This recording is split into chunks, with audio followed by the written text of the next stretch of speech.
Hi, I'm Ron Kozakowski, owner of TFW, found on traditionalfilipinoweapons.com.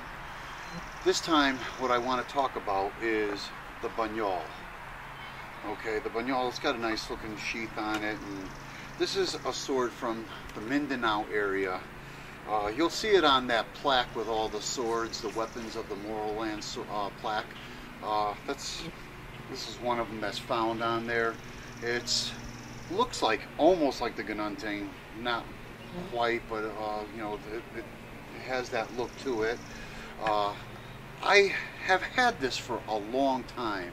I play with the weapons every once in a while, but this one I tended to ignore. I have no idea why, but I started playing around with it and I love the feel of it. This thing is quite a body hacker, I'll tell you. I could just imagine battles in those ancient times.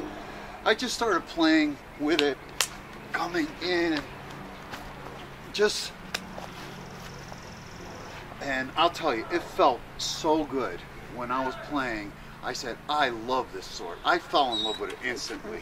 I really feel this is quite the sword. You can see if you zoom in on it.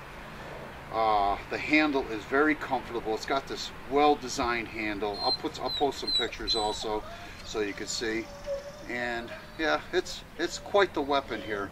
The tip leaning this way helps, so when you slash, it cuts in deep. Also, the way it's designed is thinner over here, starts coming up fatter on this end. So when you thrust, it actually feels very comfortable. It wants to do the work for you. A well-engineered sword should be that way. So I think you'll really like this particular sword. You can tell the full tang ones because it always has some sort of knob at the end holding the handle where it slips in. This wooden piece slides over and then it's tied down. The other ones that aren't full tang, they're made with the traditional way. Pinned and glued with they used to use the indigenous saps and glues to hold it in. You know, nowadays we use more modern equipment, obviously. You know, we don't have to boil saps up to make them fit, you know, like they used to do. But we're going to take this in the woods and we're going to go beat the crap out of it.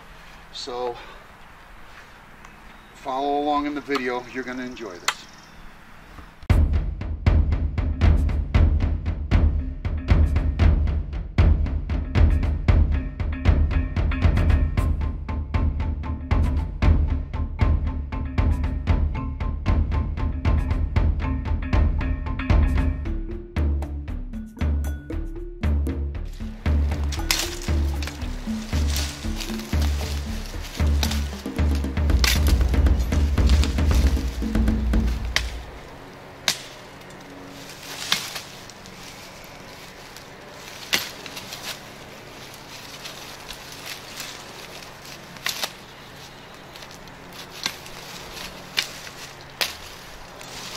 What had happened here, this was, you can see this mess over here. We had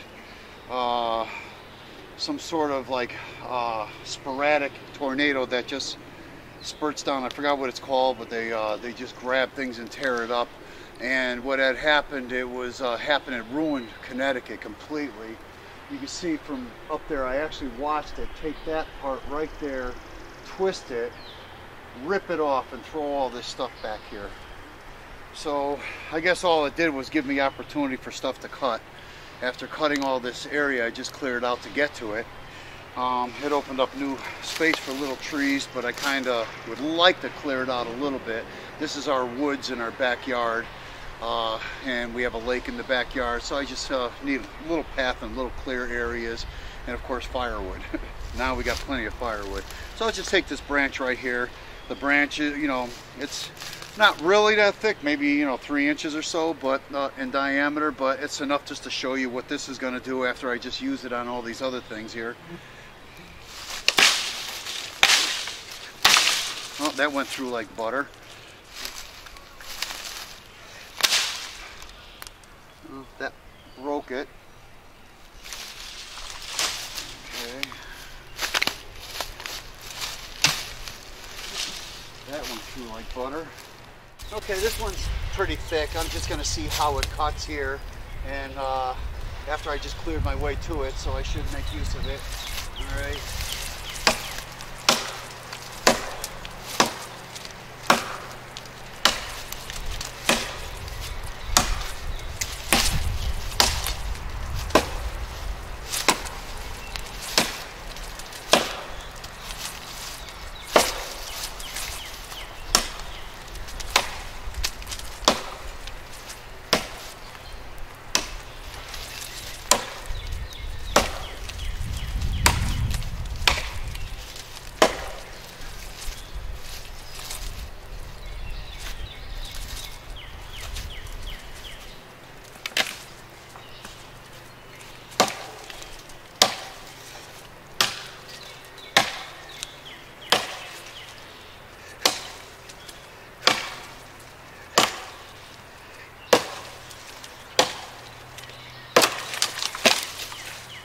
Okay, it cut right through. Like I said, that's pretty thick.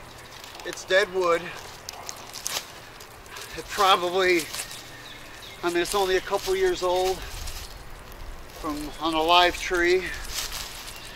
You can see no damage to the blade at all.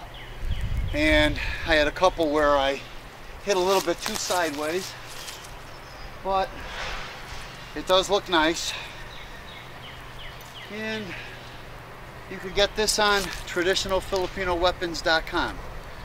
This is called the Banyol. Just put it in the search area.